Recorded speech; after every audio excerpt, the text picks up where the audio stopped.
Hello and welcome to another Starting Out with Quantum Computing episode. I'm your host Lloyd and I think I've got something interesting for you this time. So this episode I am talking about Jim Al-Khalili, none other than Jim Al-Khalili himself's talk on quantum biology. And it occurred at the University of Surrey just about a week ago and it was incredible. And so the name of the talk was, Does Life Need Quantum Mechanics? Jim posed this question, making us all think deeply about how life uses or sometimes blocks quantum mechanics to its advantage. So let's get into it. So I was very lucky to be able to attend this evening seminar, and I arrived rather early, to be honest, but I found myself behind hundreds of other people, no doubt equally as eager as I was to see Jim's next talk. And the entire hall was full to the brim, and we were all sort of whispering in hushed tones, not trying to miss any action from Jim, the man of the moment. And then, just as time seemed to dilate and extend forever, Jim was finally introduced, and the talk began. And so, even though I'm sort of calling him casually Jim, he is a distinguished Professor Emeritus, Jim Al-Khalili. He is CBE as well. So it really would take a long time to name all of Jim's achievements, but let us at least go through a couple. So he was awarded CBE in 2021 for services to science and public engagement in STEM. He was awarded the Michael Faraday Prize, the Kelvin Medal and Prize, and the Stephen Hawking Medal. And he is, of course, known for, you've probably seen him, numerous popular science books, TV shows, documentaries, podcasts, and of course the radio.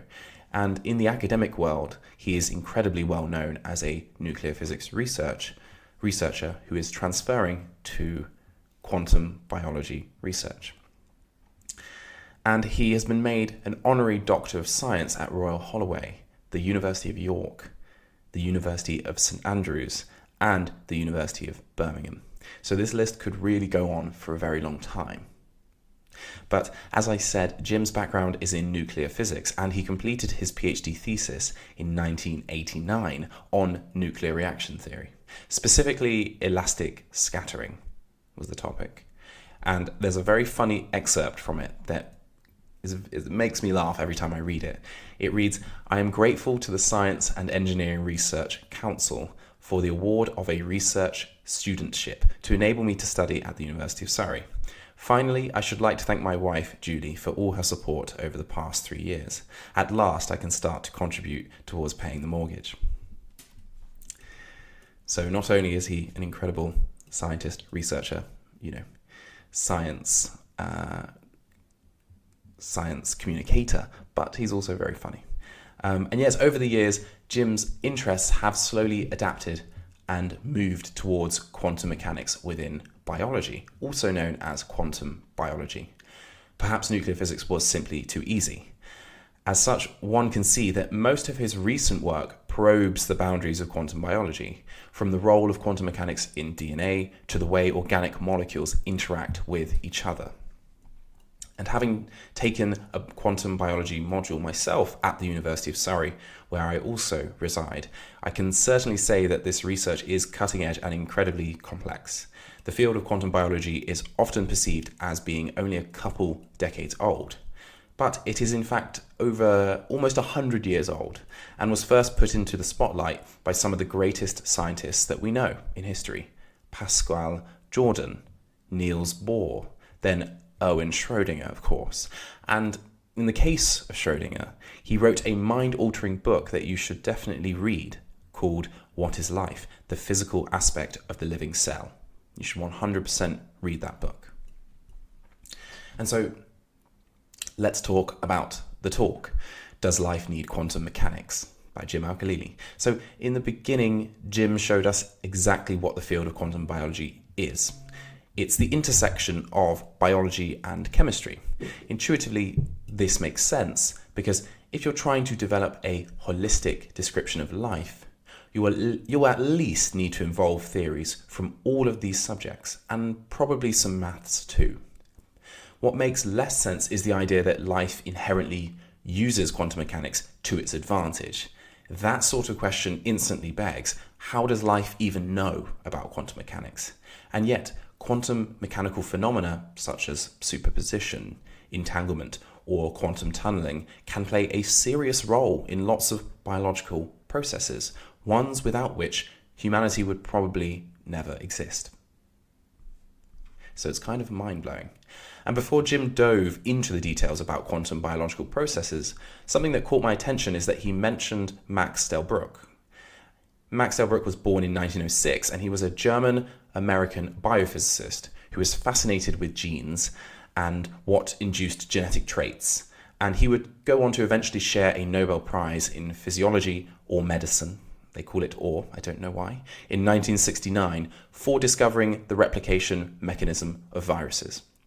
But what is amazing about Max is that his meetings with Niels Bohr and Wolfgang Pauli inspired him to pursue physics and biology for the rest of his life. And Max in turn went on to spark other physicists' interest in biology.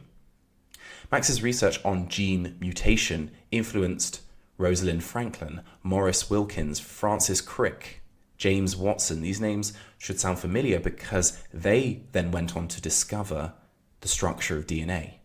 And this is often the way in the sciences that multidisciplinary discussion leads to discovery.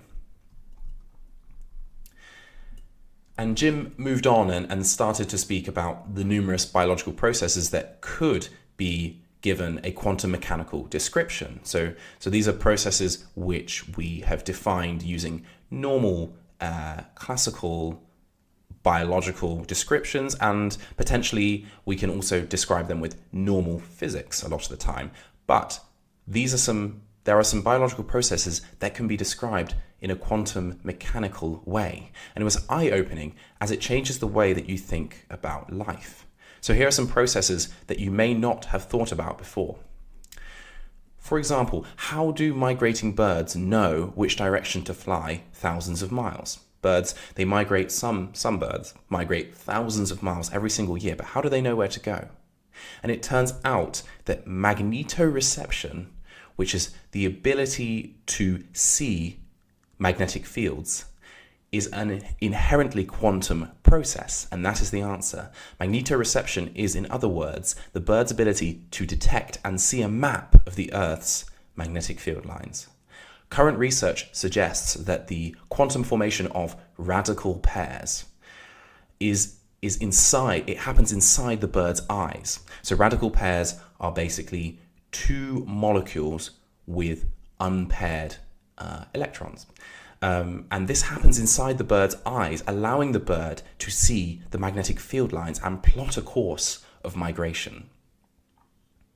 But what about photosynthesis?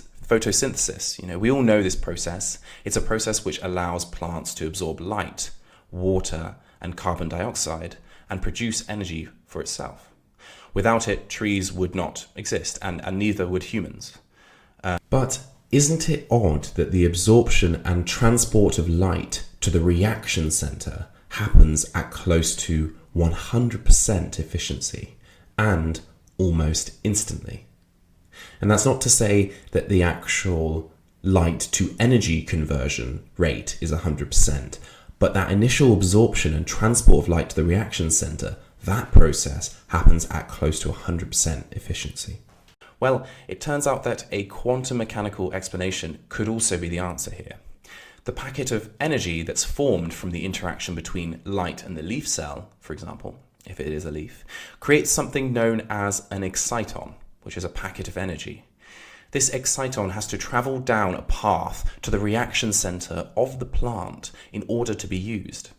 Initially, the consensus was that the energy transport in photosynthesis was completely random, like a drunken sailor staggering down a hill. But given such a near perfect efficiency, the quantum solution makes much more sense, to be honest. Instead, the exciton exists in a superposition state, which allows it to explore all the possible pathways simultaneously, and choose the most efficient one. And furthermore, the innate structure of this leaf cell protects the quantum state. A lot of you might be saying, oh, but decoherence, it should destroy the superposition of the exciton almost instantaneously. But the innate structure of the leaf cell protects this quantum state, keeping it coherent for just long enough that the energy can travel down the optimal path, thus near 100% efficiency. And then we moved on to something that was really interesting in Jim's talk. It was DNA tunneling. As Jim said, the idea of quantum tunneling occurring in DNA goes way back to Per-Olof Lodin. He is a Swedish physicist and professor at the University of Uppsala. And Lodin suggested that perhaps the process of protons tunneling from one strand of DNA to another could drive mutations, leading to genetic diseases such as and cancer, and could even cause the aging of the cell. And the idea that of quantum tunneling is actually surprisingly simple, at least to explain intuitively. Or instead of intuitively, I should say, to at least explain in a simple manner, but it kind of doesn't make sense that it could happen. Imagine you have a football and you are stood at the bottom of a hill. Now, you can either expend a huge amount of energy and kick it up the entire hill, and this would be the classical way of doing it, and now you've managed to get the football to the other side of the hill. Or you could spend a little less energy kicking it about 3/4 of the way up the hill, and then sometimes the ball will just phase over to the other side. I literally do mean phase over. It will literally tunnel to the other side, and this is quantum tunneling. It is genuinely observed and does actually happen, and it was also the subject of the most recent Nobel Prize in Physics. Now, Jim's group conducted lots of fruitful research on this idea, proving that quantum tunneling was actually dominant in DNA proton transfer. And what is even more enlightening, I guess, is the fact that the DNA structure isn't defenseless against this process either, as Jim's group showed in future research. And so that's incredible. A particular enzyme that gets produced can suppress this quantum tunneling and greatly reduce the likelihood of mutation. So the DNA itself has mechanisms in place to counteract the natural quantum mechanical phenomena that's going on and to help our cells stop mutating or to reduce the likelihood of mutation. And although such quantum processes haven't been directly observed in the lab, as it would be incredulously hard to see and to probe for such quantum phenomena inside a living cell, these high quality simulations, they still reveal a deeper truth about life and the processes of the living cell. And sadly, the talk, it did have to end at some point. I wish it could have gone on forever. It really was a wonderful talk. And what really excites me, and what excited me so much after the talk when I started thinking about it, was how open-ended the field is at the moment. There seems to be a treasure trove of directions for research. Firstly, I would argue that this could be one of the hardest fields to get into. Unlike the idealized quantum environments, which operate at cold temperatures or in vacuums with lab-grade conditions, and you can see why I like quantum computers, the biological cell, the living cell, is hot, it's messy, there's high temperatures and lots of processes going on. So much noise is generated within the cell, and so many interactions take place that quantum states will have essentially no lifetime whatsoever, making it very hard to observe them experimentally. In other words, they will decohere instantly. Yet life makes use of these infinitely brief moments and has evolved to either maintain the quantum effect for a little longer or to suppress it. And beyond the pursuit of knowledge, it is also satisfying that the applications of theoretical quantum biology may very well lead to breakthroughs in health and medicine. So there is an application pipeline there, and that is something that's very rewarding in research. So could quantum biology and indeed quantum computing in the same token lead to cures and incredible medicines? Well, it's becoming less and less of a fantasy and more of a research path every single day. Thank you very much for joining me. This has been Starting Out with Quantum Computing, and I very much hope to catch you in the next episode. Until then, bye-bye.